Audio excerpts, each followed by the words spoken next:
In this video, we're going to take an in-depth look at the poetry or some of the poetry of Amr ibn Kulthum. Amr ibn Kulthum was one of the poets of the Mu'allaqat, and the Mu'allaqat are some of the most beautiful specimens of classical Arabic poetry. Before we dive into the poem, I want to give a brief context in which this poem was said. So we have two tribes in pre-Islamic Arabia called Thugalim and Bakr. These are two very powerful tribes, and they come from a common ancestor. They are cousins in reality, but they end up becoming fierce rivals. They are in a constant state of war. So there is this famous war in Jahiliyyah, which was called the War of Al-Basus, or the Camel of Al-Basus. And this war, it was fought between these two tribes, Bakr and Thugalim, and it lasted for 40 years. So they have been in this war, and both sides have suffered great loss and destruction. And this war has finally resided. There is a term of relative peace. And in this situation, the people of Bakr, or the tribe of Bakr, they refused drinking water to a group of riders from Thugalim. And these people, they couldn't find water, and they ended up dying of thirst. And this incident was going to rekindle the flames of this terrible war between these two Qaba'il, or these two tribes. And before the war started, they decided to try and make peace. So they went to this powerful king named Amr ibn al-Hind to try and, broker a peace between the two tribes. And Amr ibn al-Hind, he gave a favorable verdict to the tribe of Bakr. So this is the rough context in which Amr ibn Kulthum says this poem. So in this poem, he addresses the king Amr ibn al-Hind, he addresses the tribe of Bakr, and he praises the tribe of Thugalim. So this poetry, most of it is praise of the tribe of Thugalim. The opening lines of classical Arabic poetry, they always, present this beautiful, flowery picture. They never jump into the topic of the poem. And there's a reason for this. To better understand it, I want you to think about a movie, right? The movie always has a title scene. They're not going to jump directly into the dialogue or into the subject of the movie. They always have a title scene, an opening scene where, they present these very cinematic, very scenic, beautiful pictures, right? And if you just take these particular scenes, they might not seem to be related to the movie, but there's always a connection. So this, kind of establishes the mood for the rest of the movie. So Arabic poetry is similar. The poet always creates an atmosphere, a mood. That's why they always start by being nostalgic, or by talking about women, about love that was lost, about the pain, of separation, and so on. So they create a mood like this, and this is a beautiful opening, after which they transition into the subject matter. So this is important to understand.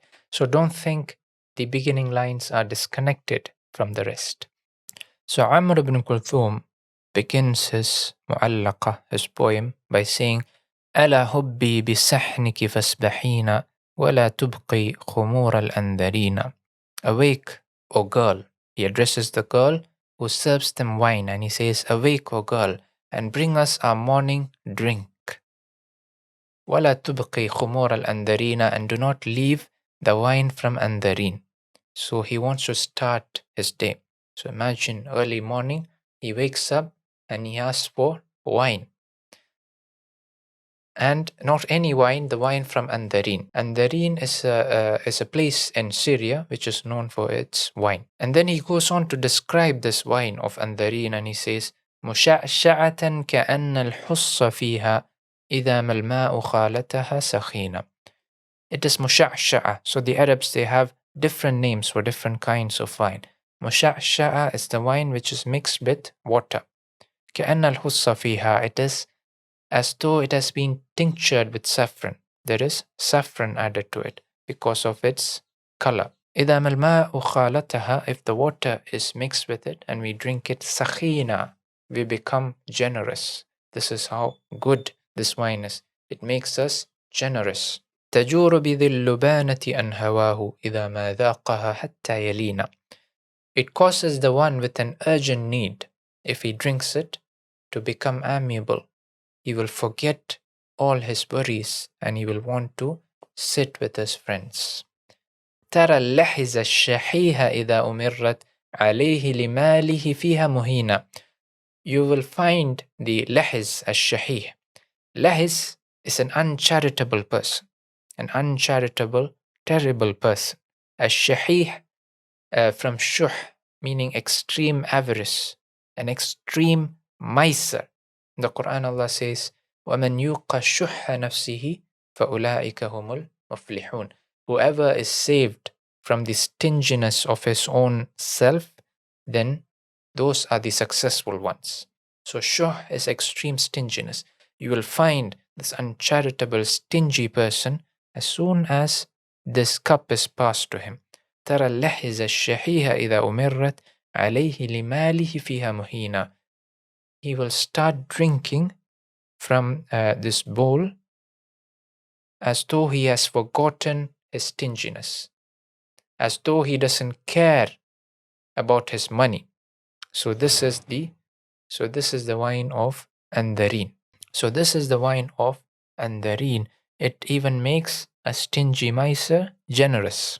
So he opens with this description of this wine, and then he talks about a lovely woman he had known, and he says about her, تريك إذا دخلت على خلاء وقد أمنت عيون الكاشحين. As soon as you are alone with this woman, as soon as Amr is alone with this woman, and they are safe from the eyes of the kashihin. The kashih is a person with animosity towards you. In the hadith, the Prophet ﷺ, he said, أفضل الصدقة على ذي الرحم الكاشح. The best form of charity is the one given to the relative who is kashih, who has animosity towards you, who treats you badly. If you give this person charity, this is the best charity. As soon as they are alone, she shows him something. What does she show him? ذراعي عيطل أدماء بكر هجان اللون لم تقرأ جنينا. Two long and lovely arms, which are full, like the limbs of a white camel, like the limbs of a white camel, لم تقرأ جنينا, which has not given birth.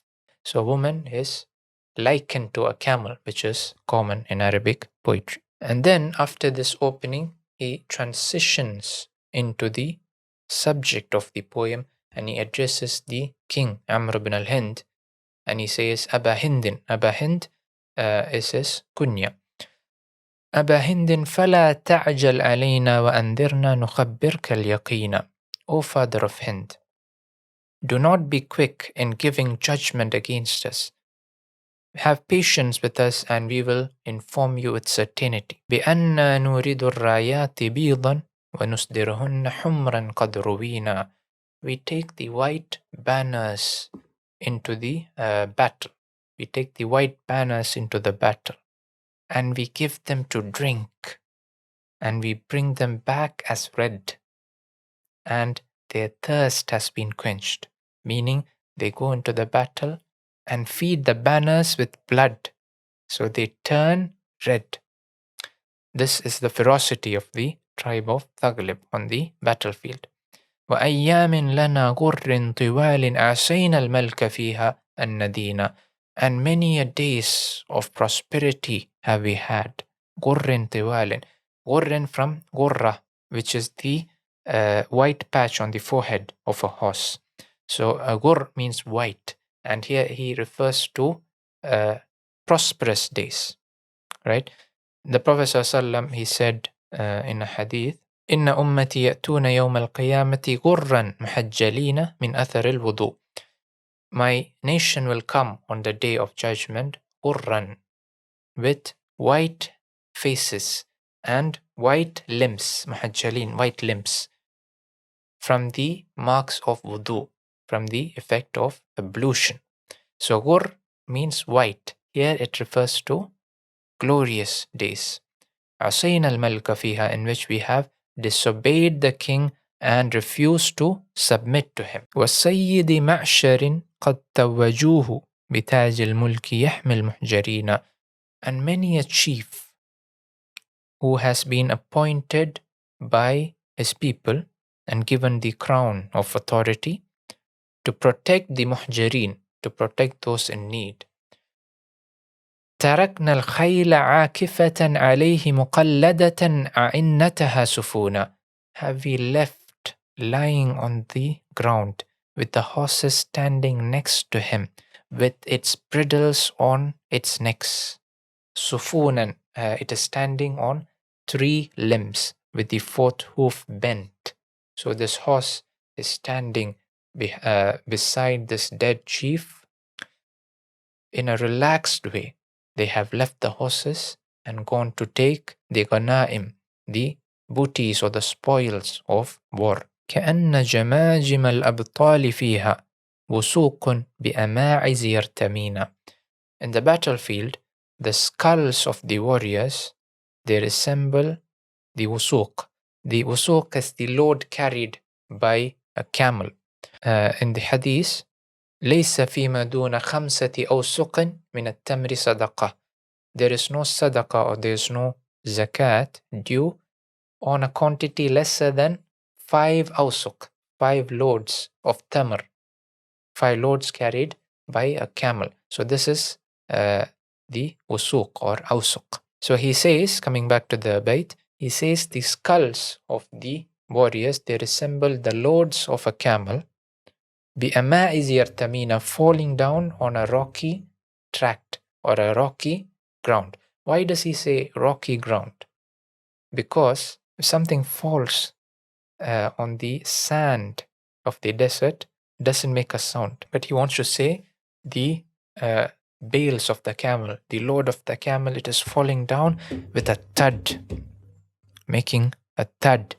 And the skulls of the warriors are falling down like this. Then he talks about the women of Thugalim. Who are the women of Thugalim? He says, على آثارنا بيض حصان نحاذر أن تقسم أو تهونا. Behind us come our lovely maidens, who we protect from taken captive or treated with disrespect. So, the Arabs had a custom, when they go to war, they leave the women behind them, behind the army. So if they lose, if they're defeated, the enemy gets to the women directly. This will make them fight with everything. This will make them give everything on the battlefield, because they cannot imagine their wives being taken captive. So this is something they used to do. So he says the women of Thugalim, they follow us on the battlefield. أخذنا على بعولتهن أهدا إذا لاقوا كتائب مؤلمين.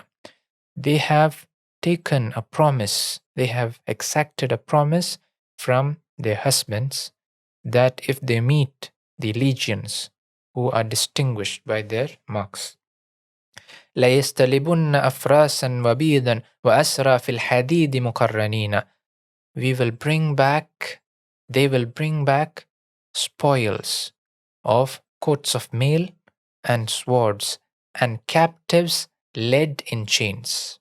Captives led in chains. إذا ما رحن يمشين الهوين كما اضطربت متون الشاربين. These women, they walk slowly and they sway like a person who is drunk.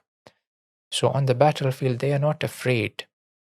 They are not distracted. They walk slowly and calmly swaying. يقطن جيادنا ويقولن لستم بعولتنا إذا لم تمنعونا. So now these women, they're sending their husbands into the battle. They hold the horses and feed them with their hands. And they say to their husbands, you are not our husbands if you do not defend us. You're not worthy of us if you do not defend us. دعائن من بني جشم بن بكر خلتنا بميسم حسبا ودينا. These women are descendants of Jusham ibn Bakr, and they have combined beauty with hasab and deen, with beautiful character, noble character, and deen, the way of conduct. They have beautiful character and conduct. And then he goes on to praise the tribe of Thugalim, and he says, وَنَشْرَبُ إِذَا وَرَدْنَا الْمَاءَ صَفْوًا وَيَشْرَبُ غَيْرُنَا كَدِرًا وَطِينًا. We drink pure water. The tribe of Thugalim drinks pure water when everyone else drinks foul and muddy water. This is the izzah of the tribe. ملأنا البر حتى ضاق عنا وذحر البحر نملأه سفينة. We fill the earth with our tents until there is no place left to stand. We fill the earth with our tents. We are so many. And not only that, we fill the surface of the ocean with our ships. Subhanallah. إذا بلغ الفطام لنا صبي تخر له الجبابر ساجدين. As soon as a child from our tribe is weaned from his mother, as soon as a child grows up a little bit, the Jababir, the mighty chiefs from other tribes, they fall prostrate to him and pay him homage.